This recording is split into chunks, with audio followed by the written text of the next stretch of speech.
Good morning, everybody. This is Michael De Silva's preacher from New Hunter Church of Christ. How you doing? Top of the morning off to you. I want to give the last three videos that I did talking about appropriate and inappropriate touches and boundaries. We're done with that. Now we're going to talk about how do you approach your parents if you have been molested by a brother or sister or a family member in the home, or maybe someone who you've gone to visit, and maybe they did it to you. How do you do this? Well, number one, you need to pray about it first. And God will give you the strength and the words to say when that time comes. But how I would deal about it, let's go over the symptoms first and then we'll go into that. How do you know if your child has been molested? Well, parents, there's behaviors that are often attributed by how they act. One child will always be staring or following the other person around, like a shadow, because they don't want them to tell what they did. And another thing they'll do is they'll have aggressive behaviors, like they'll beat up on them, or they'll make fun of them, or they'll tease them, and put them down to make that person who's the victim, which could be the brother or sister, whoever's doing this, feel worthless. And to the point to where they feel guilty, which they shouldn't feel guilty, because you don't have to feel guilty about that because you didn't do nothing wrong. But the thing is, if they'll make them feel guilty to the point to where they will give in to allow them to be sexually molested or manipulated or violated over and over, because that's what a predator or even what a person does that's like that will do. It's the same thing a predator does is what also a person would do in your home if they're capable or if they're like that. So you can blame it on the medication, and sometimes that might have something to do with it, but, the medication didn't cause that, but the medication has a side effect that could be what's doing this, possibly, if someone's on medication that should be doing this too, because I know there are some medications that make people act quite lethargic and make people act quite unruly, and they could do something like this if they don't know how to control those urges. And that could be partly why this happened, but it's not. You can't blame the medicine totally for that, because that person has a mind, has a conscience, and knows what's right and wrong.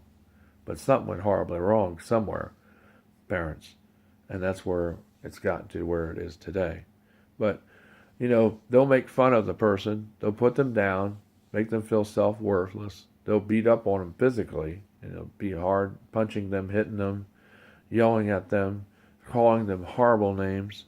This is what people do when they do this stuff. Why? To break down their self-worth and self-esteem.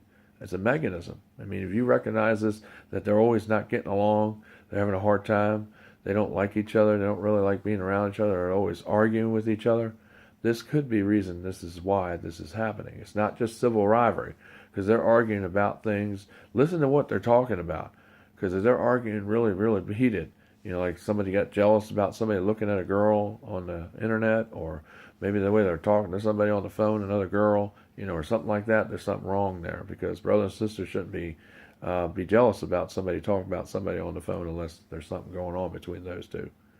So that's inappropriate. So if the person has been molested, by this person, this is what you do.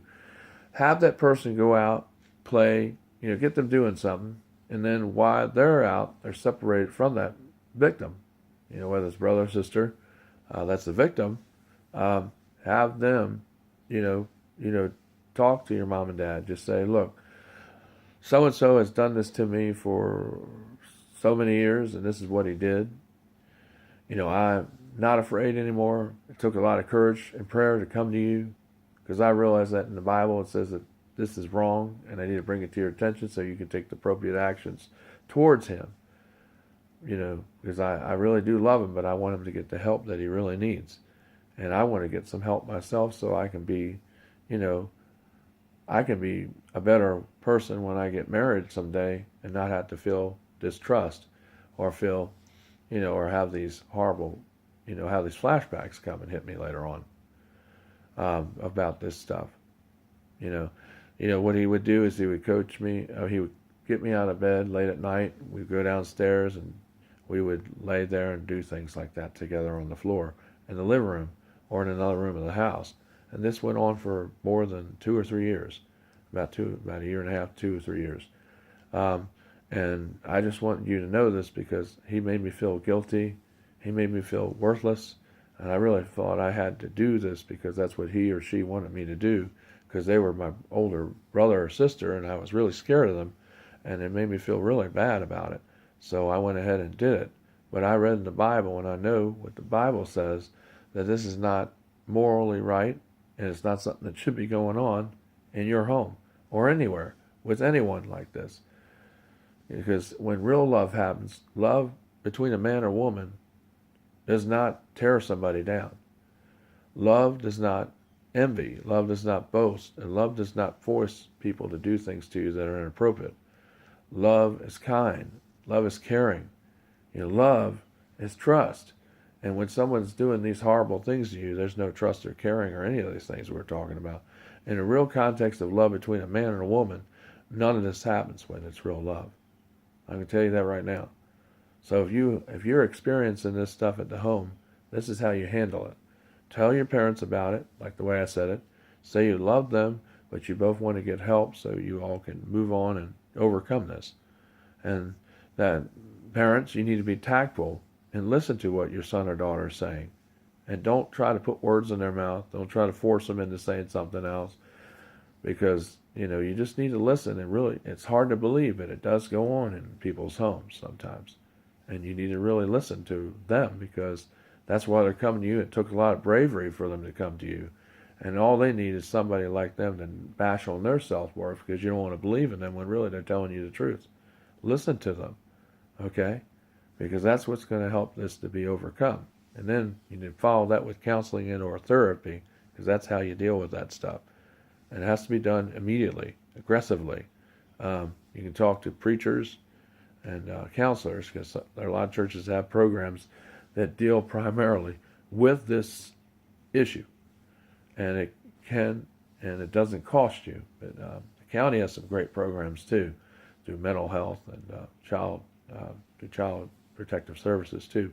And all your information is kept confidential. So you don't have to worry about it all being blabbed around if you're worried about the shame or anything, because that stuff is kept confidential there, doesn't leak out. Nobody knows, just you and they know. And, they won't take anybody out of the home, but they'll probably have, the people who are involved meet separately, and they will go through the program separately, and they will get the help and treatment, if necessary, that they need. So the help and the tools that they need so they can overcome it. And that's how you deal with it. I mean, you don't want to allow this molesting violation to continue in your home by a brother or sister or a cousin or uncle or whatever. Because if anybody's made you feel degraded, made you feel used, made you feel like a piece of trash, made you feel worthless, and they've talked about you and put you down and made you feel false guilt, when really you shouldn't be guilty of anything, because they're the one that's the victim. They're the one that's doing that to you. So you have nothing to be ashamed of or be guilty of. So you need to let your parents know about this immediately if this is going on in your home. I say this because I love you and I care about you. So this person doesn't try to do this to you anymore. And that's why I'm doing this. I'm not crazy. I just want the truth so you can get the help you need, because I care about you. That's the only motive behind this, because I care about children and I care about people, and this stuff has to get out. And I don't think a lot of parents can pick this stuff up. But believe me, I'm trained in this area, and I know, because I deal with this almost every day, helping people with this very same or similar thing. So I do know what I'm talking about. I have a degree in it. So I just want to let you know, please get help. Don't allow your brother or sister to do this to you anymore, okay? It just makes me cry, because I was a victim of it some myself. So I know what you're going through. But remember, with God, there's courage. And you will have the strength to deal with this. And He will help you. And your parents, if they listen, they will help you. And if they don't, then you go to someone that will listen. But don't let this stuff go unchecked, because this is not going to help you later on. Trust me. You're not guilty. You have no reason to be guilty. Okay? Take care. This is Michael De Silvas. I love you. I love all of you. And just make sure you do this. Don't allow this person to keep doing this to you, violating you, molesting you anymore.